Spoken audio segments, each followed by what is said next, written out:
Action in the Indian EV space has been hotting up, and how? Up until recently, it was the Desi brands fighting among each other for domination in the Indian EV market, but that changed in 2025. First up, Honda got us the Activa Electric, and now Suzuki has introduced the new e-Access. Both the Japanese brands are betting big on India, as these electric scooters are manufactured in India for the world. Now coming back to the e-Access, is it as impressive and as confident as the ICE Access, or does it deliver a completely new riding experience? Let's find out.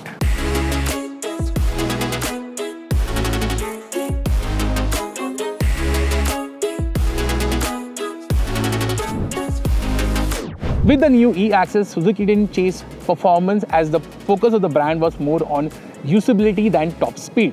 The e-Access gets 3 riding modes, Eco being the most chill mode, and the top speed is capped at 55 kph. Then there is Ride A and Ride B. The top speed of both the modes is 71 kph, but the regen performance of both the electric scooters and in that ride mode is different.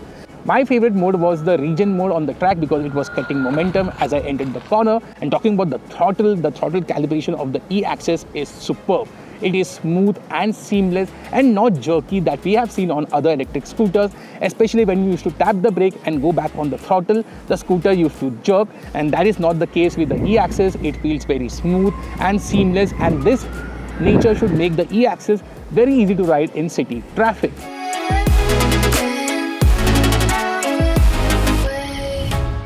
But if you're chasing performance, the e-Access isn't the right scooter for you, and you're better off with the Ather 450X or the TVS iQube ST. But as a city runabout, the e-Access does deliver.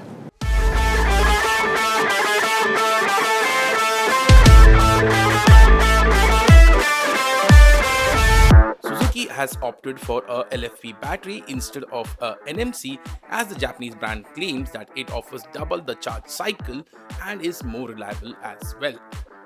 There are 2 ways to charge the battery pack. First, via the AC home charger, but the charging duration is very long at 6 hours and 20 minutes.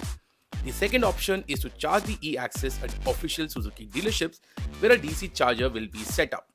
With DC charging, the electric scooter can be fully charged in just 2 hours and 12 minutes. The claimed range is on the lower end at just 95 km, which honestly is very disappointing. To give you an idea, rivals with similar battery pack capacity are delivering a claimed range of over 150 km. So yeah, Suzuki needs to catch up on this end.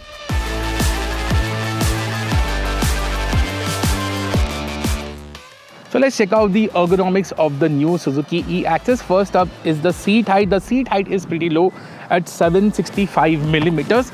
I am 5 feet 10 tall, and as you can see, I can easily flat foot. But for shorter riders, it can be a bit more tricky because the seat is a bit wide. Now talking about the riding posture, it is like a typical scooter which is very upright and comfortable. But on the e-Access, just like the Bergman, you can change the foot position, you can extend it and stretch it out so it feels more comfortable. So very cleverly done by Suzuki. The only aspect that I didn't like of the e-Access is the handlebar position, because I would have preferred it to be a bit more taller, because while taking a U-turn, as you can see, it is hitting against my thigh, which is not the case on the Access. So maybe they could have done something better over here. Another aspect is that the e-Access is heavy at 122 kg, but then again it has a reverse mode which will help you in parking. While the performance of the Suzuki e-Access isn't very thrilling, what will excite you is the handling dynamics of this electric scooter. Out on the go-kart track, I was having lots of fun on this track. And yes, you might not ride an electric scooter on the track, but what I can assure you is the agility of the electric scooter is right up there. We had a slalom section on the track, and the agility of the scooter was very, very impressive. It doesn't feel its weight, it feels very nimble, it feels very agile, and it gives the rider a lot of confidence. And this agility should make it a very fun to ride scooter in city traffic. Also, the suspension setup is comfort, so even while going on the rumblers, the e-Access felt very stable and composed. The braking performance, yes, it's not the best out there, but from a electric scooter performance point of view, it does its job. So in terms of ride, in terms of handling and braking, the e-Access does deliver.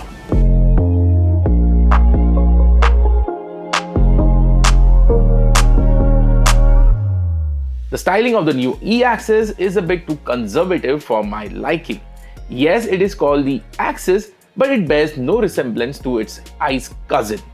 I'm not a big fan of the face of the scooter as it looks a bit too slim and reminds me of the TVS Scooty Pep.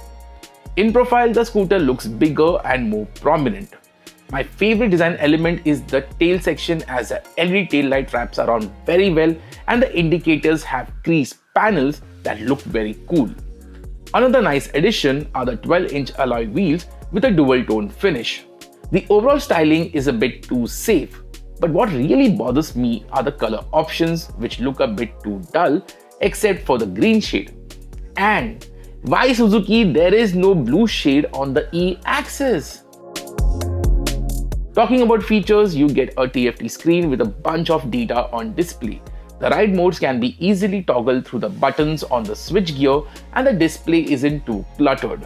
There are details such as battery charge, turn-by-turn navigation, weather info, and incoming call and message notifications. The e-Access also gets keyless start and one can locate the scooter via the key fob. There is a USB charger at the front with a small storage space on the apron.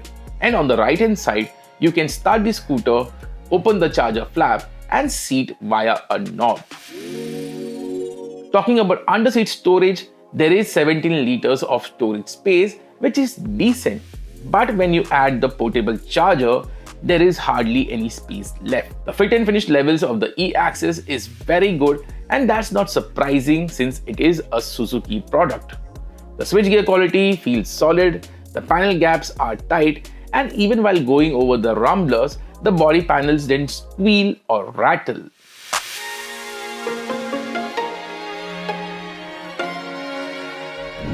Since this was a short ride on a go-kart circuit and the fact that Suzuki hasn't announced the pricing of the e-Access, we cannot give you an outright verdict.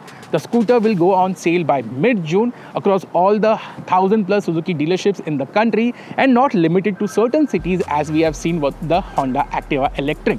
What we can confirm from this ride is that the performance is adequate if not thrilling, the handling is fun and it is a comfortable scooter both in terms of the riding posture and in terms of the ride quality. The TFT instrument console gives you usable information and the overall fit and finish levels of the scooter is up to Suzuki's standards. Having said that, the performance could have been better, the range could have been higher and the charging time is on the higher side. All said and done, the Suzuki e-Access has the ethos of being a proper family electric scooter. But does it deliver on that front is something that we can only confirm after a proper road test and when Suzuki announces the pricing of the electric scooter. So what's your take on the new Suzuki e-Access? What should be the right pricing? Please let us know in the comments and thank you for watching.